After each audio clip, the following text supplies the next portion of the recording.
Hi everyone, nubkeks here. Welcome back to Nub Raids, where we have some news fresh off the presses. The 10 times event, which is going to be on this weekend. We've got some really powerful nukers in this list, guys, really strong ones. And of course, this is also going to be happening during the fusion, which is due to start tomorrow. Stay tuned. Tomorrow I will come in and I'll be giving you my fusion plan as well, helping you guys figure out which events you will need to do, especially for those free-to-play, low-spend players where, you know, every sort of decision matters and your resources are limited. So stay tuned for that. But without any further ado, let's dive into this. And it's a pretty relevant 10 times because there's a decent chance that we're gonna need to pull some shards during this event in order to get enough points to collect the fragments. Because I think the new dwarf who's coming, he's actually looking really good. So let's go. The first up here is in the Undead Hordes, and he's a really good AoE max HP nuker. It's Husk.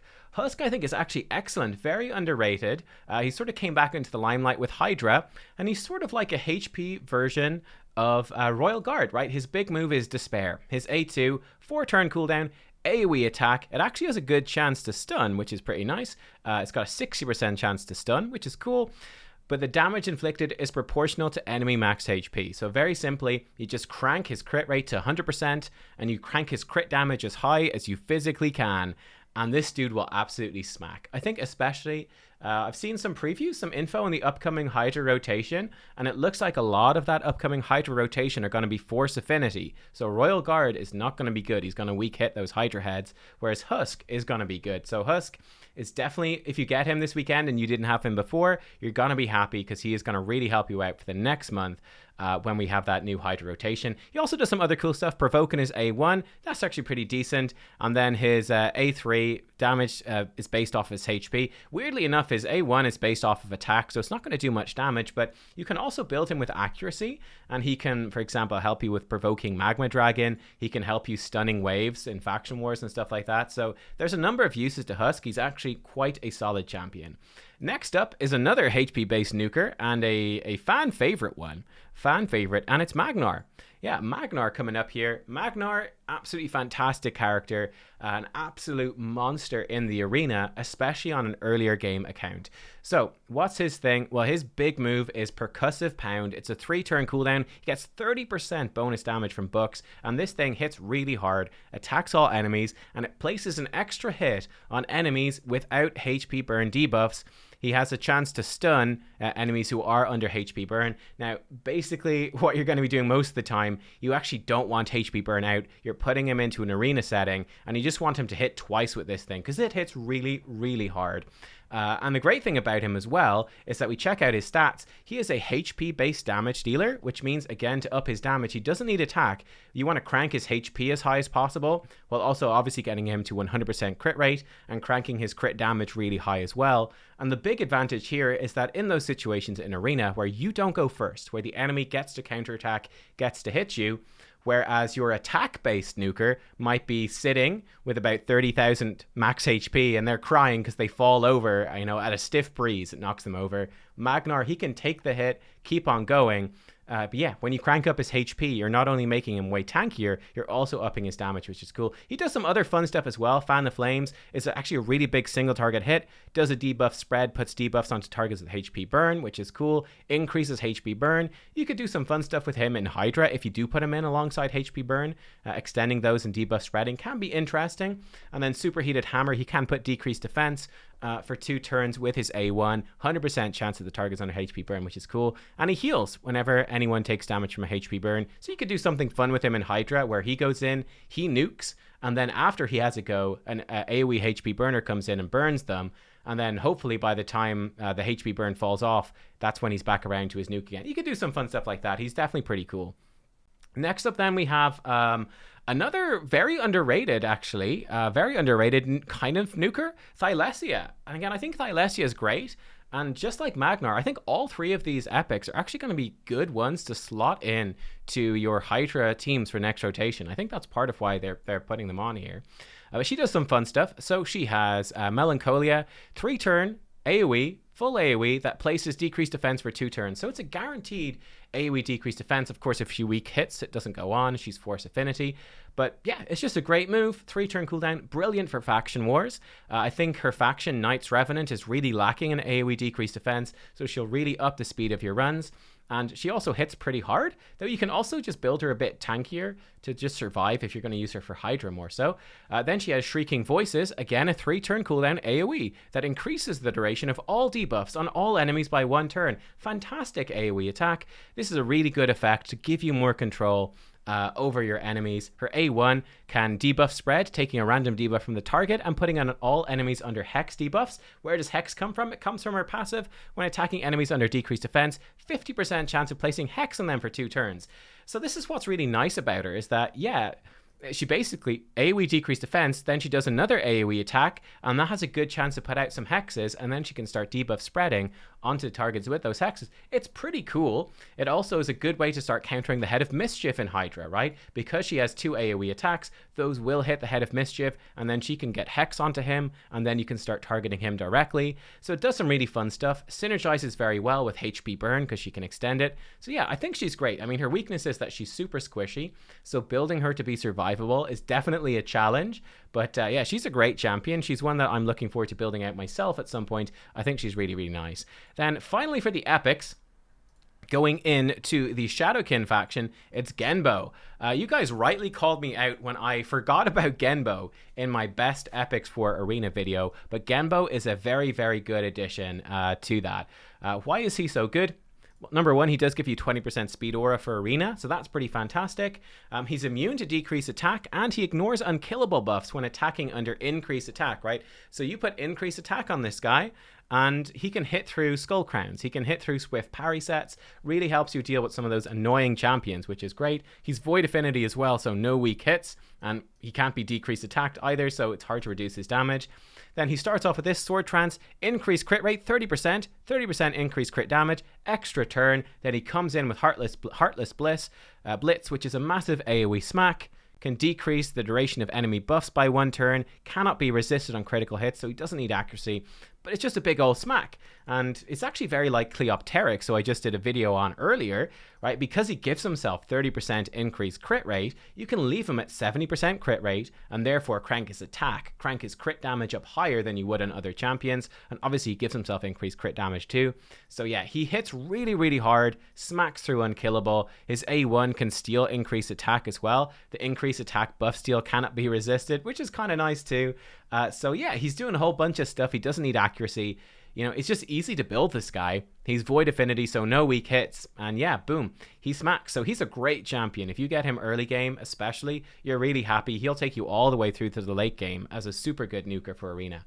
Now then, looking at the legendaries, we have some crazy legendaries here, guys. This is one of the best sets I've seen during a fusion event. They're really going all out, you know, after, you know, I was going to say after the war in Ukraine. Of course, it's still ongoing, but since this war in Ukraine has started, yeah, I think they're really pulling out all the stops to, you know, really make the game good. I'm very impressed with what they've been doing. The first legendary we're looking at here is Bigen. Old school, very old school, but he's still a solid legendary. He's still good.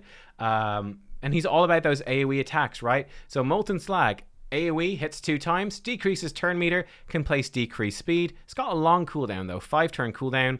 Then Forward Charge, another AoE attack with a decent chance to stun for 1 turn. Also can put decreased accuracy. And then his A1, if it crits, is also an AoE hit. So he's kind of like, you know, we all know in the Ogren tribes, we all know and we all love Bellower. Well, Bigen is basically the legendary version of Bellower. All AoE hits. He's got, you know, not 100% chance to land these things, but he's got good debuffs that he can place sometimes.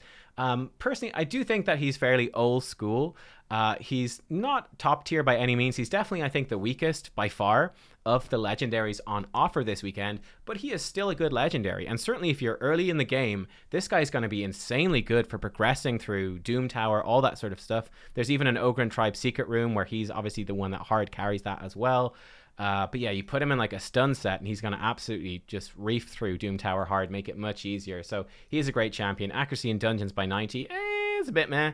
But yeah, good solid champion. Definitely a bit dated now, a bit power crept, but he still has a useful place in the game. Next up then, this is where things are starting to get really good.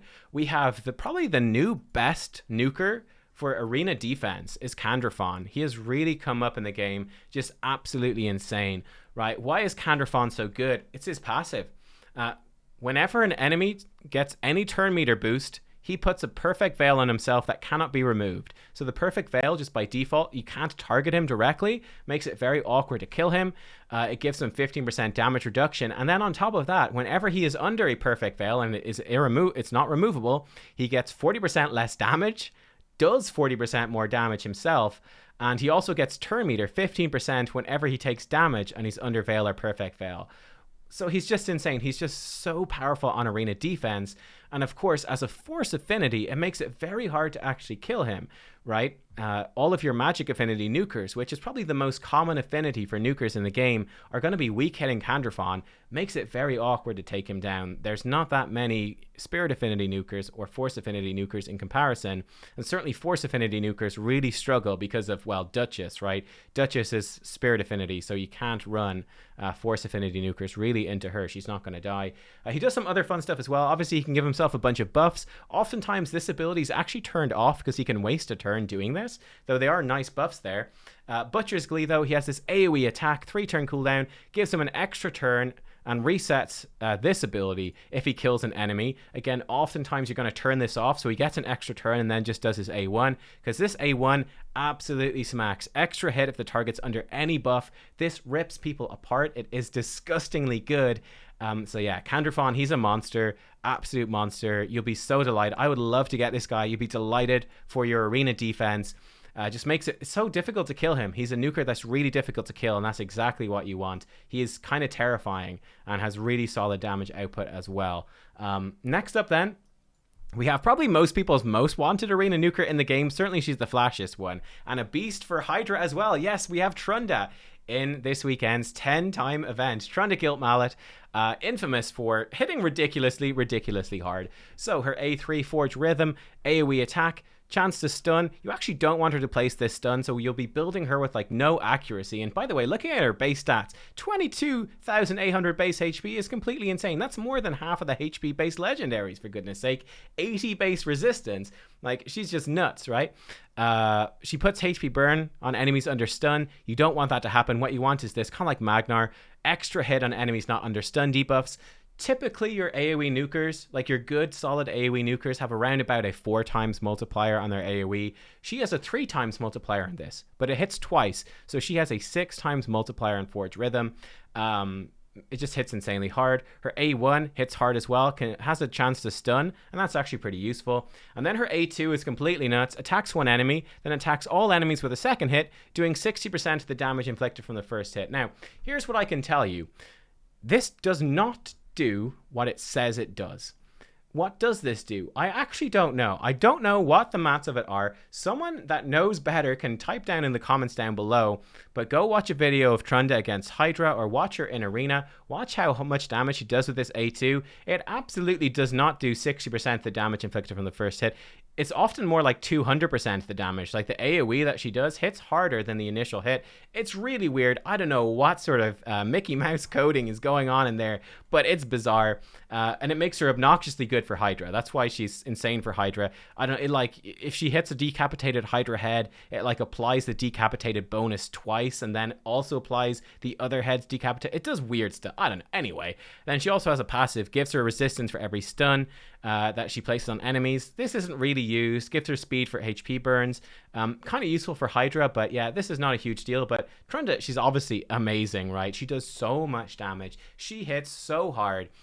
She's the easiest, hardest hitting champion to build in the game. It's as simple as that. She hits harder than other champions while being really easy to build. Yeah, there's some that hit harder. Obviously, I've done videos on Thea, for example. Thea hits a good bit harder than Trunda, but Thea needs a lot of setup. Trunda just smacks without anything needing to be done. So she is insane. And then finally, we have One of the newer nukers, and a really good one, Leorius the Proud. This guy's an absolute monster, an absolute menace. He's basically, it's basically like Ethos and Skullcrown had a baby, but it was a lion, and also better than both of them put together.